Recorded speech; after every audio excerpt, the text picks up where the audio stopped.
Bienvenue dans un œil sur les médias avec Myriam Bounafa. Bonsoir Myriam. Bonsoir Aude.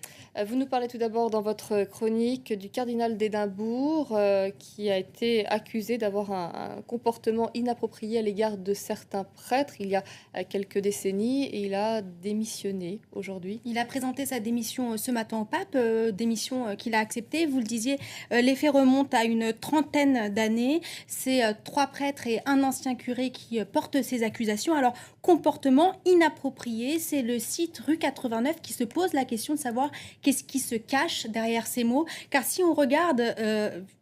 l'affaire a été révélée ce week-end par The Observer, qui est un journal britannique, et vous vous rendez compte que c'est quand même allé très très vite, puisque dès ce lundi, le cardinal a démissionné. Il faut savoir que c'était le seul, l'une des plus hautes figures de l'Église catholique en Grande-Bretagne, le seul qui aurait participé au conclave, en ce qui concerne en tout cas la Grande-Bretagne.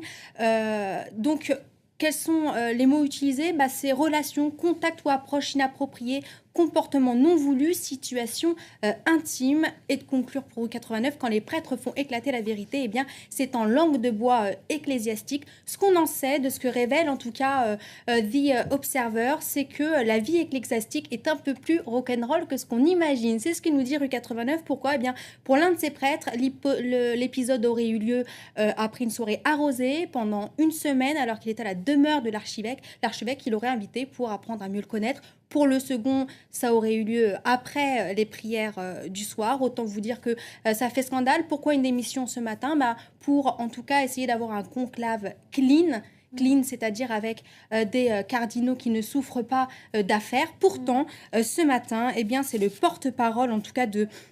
Le procureur qui s'était occupé des affaires anti-pédophiles, qui a voulu mesurer un petit peu tout ça en disant que aucun cardinal qui avait eu à cacher, par exemple, des faits délictuels n'avait à renoncer à participer au conclave. Au contraire, ils en avaient même le devoir. Comprenez, disent certains dans la presse, le conclave n'a pas à être composé de saints. Les uniformes du personnel de Turkish Airlines divisent la Turquie. Exactement, alors c'est une affaire qui fait scandale en Turquie. Voilà cette photo qui est en fait fuitée sur Internet. Ce seraient les uniformes des hôtesses et des stewards de la compagnie Turkish Airlines. Alors pour vous donner une idée, voilà à quoi ressemblaient les uniformes dans les années 70. C'était plutôt mini-jupe et costard cravate. Alors il faut le savoir, Turkish Airlines est détenue à plus de 50% par l'État. Elle a été fondée par Atatürk, le premier président de la Turquie et le père de la laïcité. Pourquoi ça a fait scandale, un tollé en Turquie? Parce qu'on estime qu'on va vers une radicalisation de la Turquie. Turkish Airlines, c'était un peu aussi le porte-étendard de la Turquie à l'étranger. Et là, on a une Turquie qui, de plus en plus, parce que les ports de l'Europe lui sont fermés ou semblent être fermés aujourd'hui, se tournerait vers l'islam, vers des pays musulmans, mais avec une vision beaucoup plus fermée que ce qu'elle avait jusqu'à présent. Pour donner exemple, c'est ce que nous explique Big Brother, qui est les blogs hébergés par Le Monde. Cette compagnie aérienne a également interdit l'année dernière la consommation d'alcool sur la très grande majorité de ses vols intérieurs, expliquant que ce n'était pas pour des raisons religieuses, mais parce que les ventes ne suivaient pas. Le tollé a quand même assez bien fonctionné, puisque Turkish Airlines a dû faire un pas en arrière en disant: attendez, c'est des fuites de photos, ces photos, donc je vous les remontre, puisqu'on ne voit pas une once quand même de peau à part les mains et le visage de ces hôtesses de l'air. Ce sont des prototypes, des pistes. Voilà, exactement, vous avez tout compris, vous pouvez travailler là-bas. Voilà.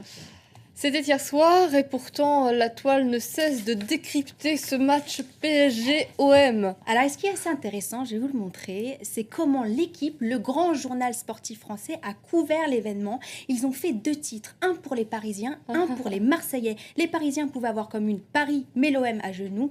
Et l'OM méritait mieux pour ce qui concernait les Marseillais. Alors autant vous dire que là c'est Rue 89 qui nous montre ces 2 unes. Ils estiment bien qu'ils font 2 lectures du match. L'équipe devient le quotidien des supporters et plus seulement du sport. Lui a voulu regarder ce qui se passait dans les tribunes présidentielles et regardez...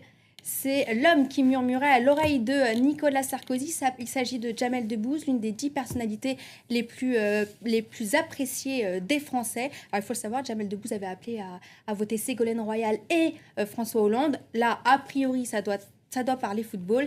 Et ils ont eu l'air de bien apprécier, en tout cas, la compagnie l'un de l'autre.